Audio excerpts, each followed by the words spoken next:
Hello everyone, my name is Deadwolf and welcome back to another video, and today we're going to be reacting to Extinct Zoo video. You guys seem to be really enjoying them, and I enjoy watching them, and the video we're going to be watching is the time when sharks were the least of your worries.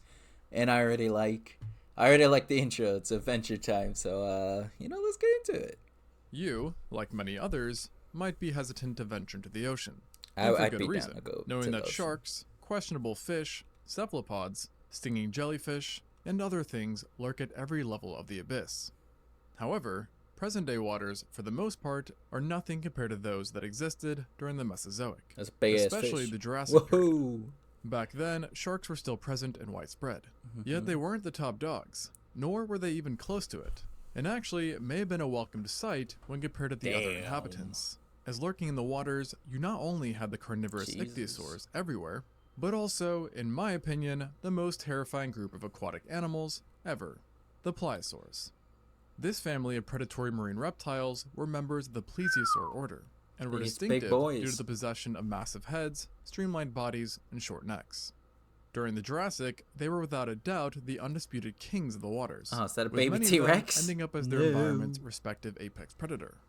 But of course, like every group of animals, there were levels to this, Ooh, and some damn. pliosaurs were simply more successful and deadlier than the rest. That poor And bastard. approximately 155 million years ago, during the late Jurassic, the world saw the emergence of one of the biggest and baddest pliosaurs to ever live, who might as well be called the Jaws of the Jurassic. Damn, the it's got a big ass pliosaurs. nose. Now, if you watched Walking with Dinosaurs as a kid, you may be wondering at this point why I didn't say Liopleurodon instead, a 25 meter or 82 foot titan weighing in at 150. Look at this shit. Oh my god, there's a person right there. Look at this thing. Oh hell no. Fuck that. Jesus. Sorry for that weird cut. Alright. Oh my god, I didn't even notice this fucker. Oh my god, dude, that would be horrifying. Like, imagine you're scuba diving and you see something like this. Like, I could see why people are terrified of the ocean, because there's like what, 15-16% of the ocean has been explored, I think. God, and yeah, and I'm sure there's all kinds of weird shit we don't know down there. So like that would be scary, but like, to be honest, I would like to go to an ocean someday. That'd be cool. That'd be dope. Like, dude, oh god, I want to go out and do shit. I need to go out and do things. Tons, at least according to the documentary. And this size would definitely make it a contender for the title. However, this brings me no joy to say, Harambe. but since the release of the documentary, it turns out that Liopleurodon was far damn. smaller than originally stated, with the largest known specimen being estimated to have been 8 meters, or 26 feet, and weighed 7.8 tons. That's still pretty At big. this size, it was still a giant aquatic creature that you would not want to mess with, but it was perhaps not the supreme being that it was painted out to be. And within its own environment, it wasn't even the biggest predator around, with that title actually going to the Pliosaurus, who thus ultimately makes for a much better candidate of being the true Jaws of those times.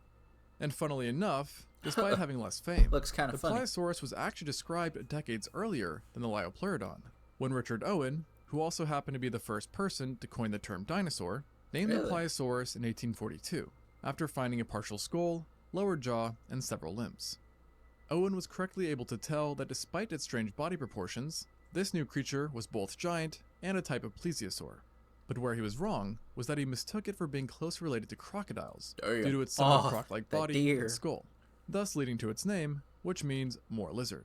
More lizard. However, years after, with more research, Oh, that's scary. paleontologists would find that the pliosaur's closest living relatives were not crocodiles, or any crocodilian for that matter, but really turtles of all things. Oh, turtles. See the resemblance?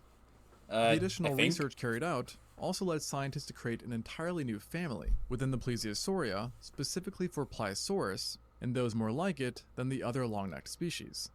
They dubbed this new family Pliosauridae, and since its creation, around 31 species have joined its rank, who Sheesh. together span an 31? existence stretching 139 million years from the late Triassic to late Cretaceous, and a range that encompassed water on every continent except for Damn. Antarctica, Asia, and Africa. Those fuckers were Among the everywhere. group, there was quite a high level of diversity, despite them all sharing certain general characteristics, and ultimately different subgroups were formed, with Pliosaurus again getting its own group, composed of those more closely related to it than the Marmornectes, a fellow pliosaur. and the group was ultimately lovingly named Thalassophonia, meaning the sea Thalassophone. murderers.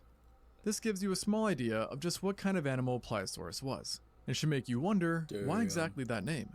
Well, it was a reflection of their exceptionally giant skulls, and in turn, jaws, that could account for 25% of their entire body length.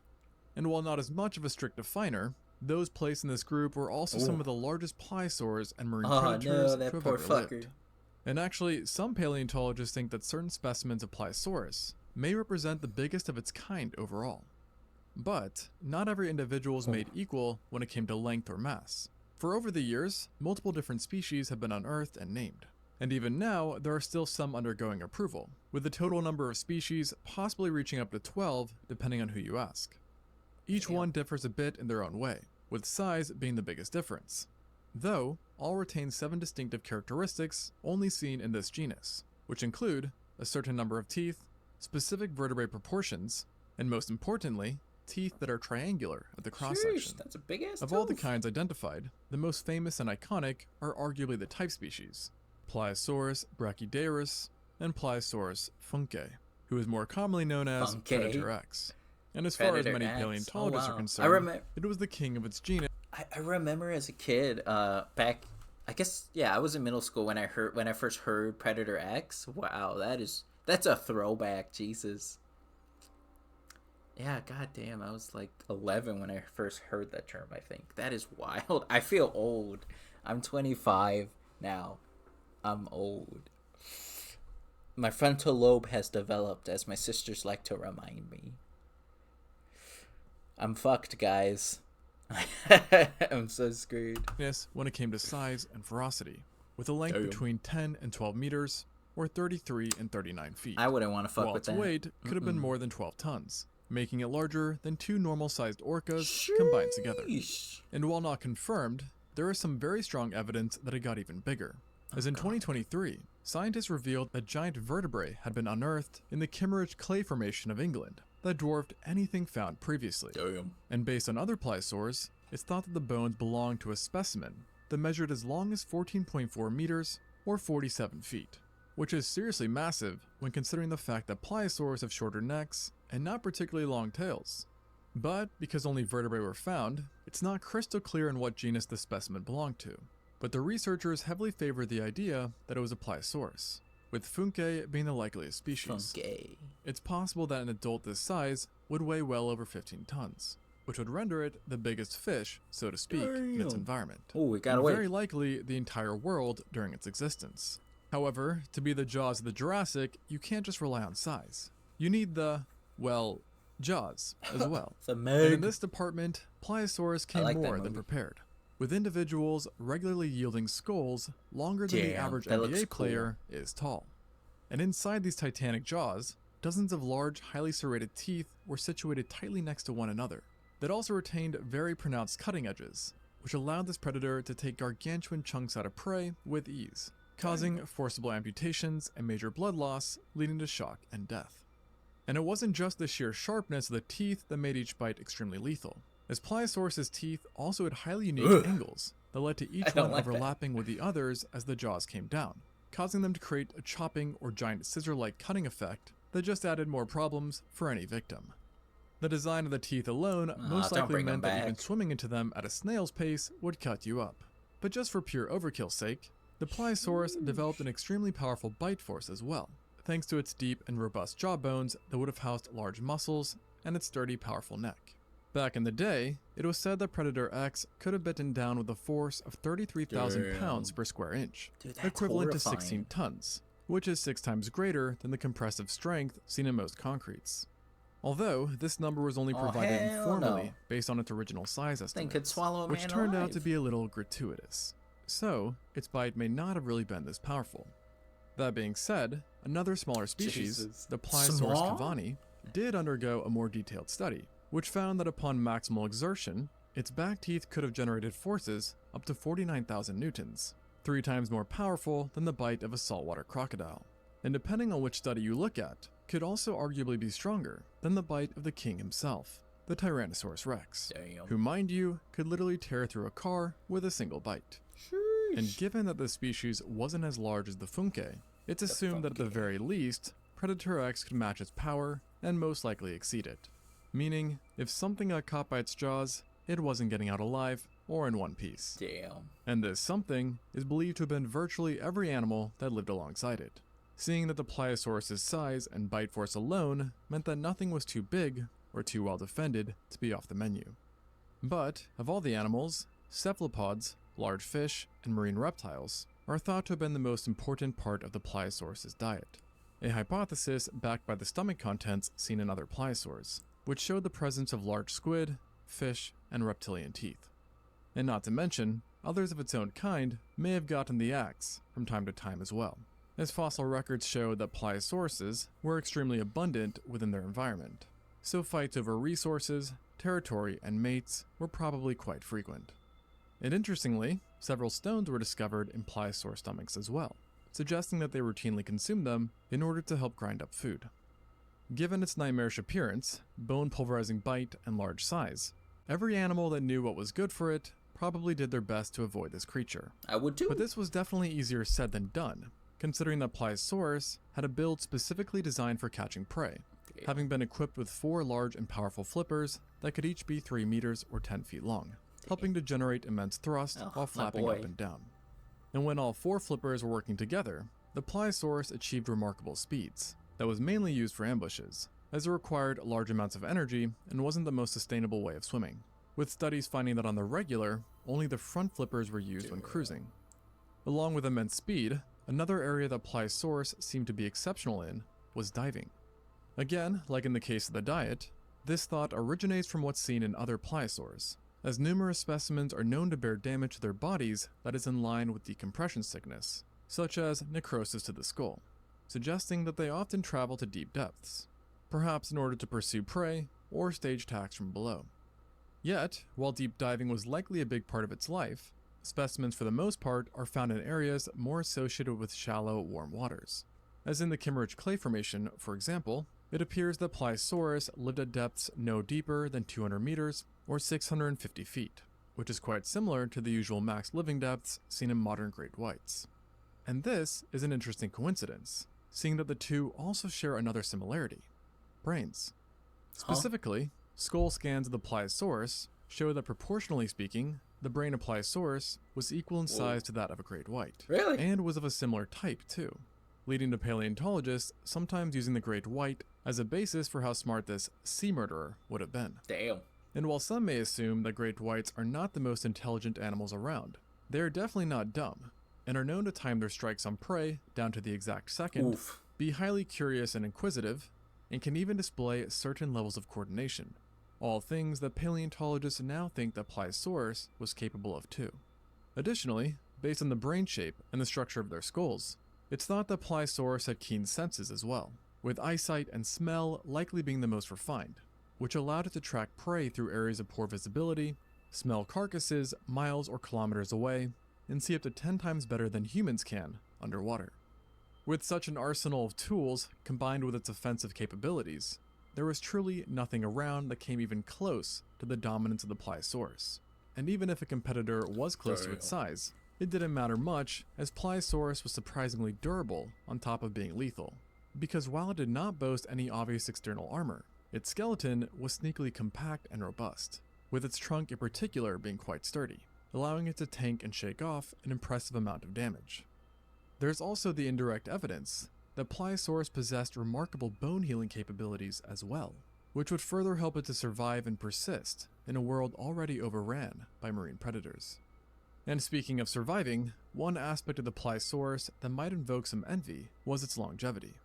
Naturally, no one knows for sure just how long these creatures lived, but some estimates paint a lifespan of up to 100 years. Such a long lifespan granted extended domineering rules for individuals, and along with all the other traits, led them to being absolute units in nearly every way. And throughout their existence, Pliosaurus was able to achieve quite a wide and diverse distribution, with fossils being known from throughout Europe and South America, which also indicate that it lived in both the now extinct Tethys Sea and the still existing Pacific Ocean. Within these areas, it showed a heavy preference for tropical shallow waters near land masses, where life, and therefore food, would have been absolutely abundant. and this is reflected by the large amount of marine and terrestrial animals found within and around its habitat, which included ray-finned fish, lobed fish, cartilaginous fish, various turtles, ornithischians, pterosaurs, sauropods, small and medium-sized ichthyosaurs, mollusks, cephalopods, and arthropods. And as you probably noticed, the animals found on land included a few different dinosaurs, and while direct evidence of interaction is not known, some speculate that those who ventured too close to the water or traveled between islands may have suffered the Pliosaurus's wrath, if extremely unfortunate. And along with dinosaurs and the other mentioned animals, there was also a bunch of marine predators lurking around too, that were within their own right as scary as could be. This included a mix of other plesiosaurs, such as the Liopleurodon itself, Pachycostosaurus, and Pelaneustes, an abundance of Thalattosaucians, who were literally marine crocs that were both extremely diverse and giant, being able to grow up to 7 meters or 23 feet. And then, of course, there were multiple sharks as well. Of all these predators, the ones that gave Pliosaurus the best run for its money were other pliosaurs. However, not even them could reach its sizes, making fully grown Pliosauruses the true kings of the waters back then, and the most worthy of the title, Jaws of the Jurassic. And Pliosaurus held this title for 8 million years, existing from 155 to 147 million years ago, during the late Jurassic. Yet, no matter how strong or powerful a ruler may be, his reign must eventually come to an end. And by the time the Jurassic gave way to the Cretaceous, the Pliosaurus was no more. Damn. Despite it being a prominent and important pliosaur, it's one ugly fish. We really why is there a don't have any goldfish good right idea there? on why it disappeared. Though, its vanishing does seem to correlate with a sudden decrease in pliosaur diversification overall, indicating that the trouble was not just limited to it. For now, the only ideas that really exist in the matter is that there was a potential decrease in prey, or that some climatic change brought too much stress upon them, and thus leading to a gradual decline. For a while, certain paleontologists believed that they had been outcompeted by other predators. Yet, there isn't really a great candidate for this hypothesis. However, there is one thing that's certain. There were probably many animals back then that would have been absolutely ecstatic that the Pliosaurus was no more. Unfortunately for them though, nature had another group of super predators up its sleeve, so to speak, ready to unleash upon the world not so long after. The Mosasaurus. Oh, the Mosasaurus. And that about wraps up this episode. A quick self-plug. If you didn't know, I have another channel that focuses on living animals, which I creatively named Living Zoo. Ooh. And we actually already have a bunch of videos up there, including the most recent one about another animal, which you likely haven't heard of, but definitely do not want to run into. So if that sounds interesting, damn, that does. feel free to check it out. I know what we'll be watching. Thanks for watching, and until next time, on Extinct Zoo. Damn. Alright guys, if you enjoyed the video, make sure to hit the like button, subscribe if you're new, and if you got any other videos or YouTube channels you guys want to watch me react to, definitely let me know down in the comments below, and I'll see you guys on the next one. Bye! Oh, that's not it's the wrong hotkey.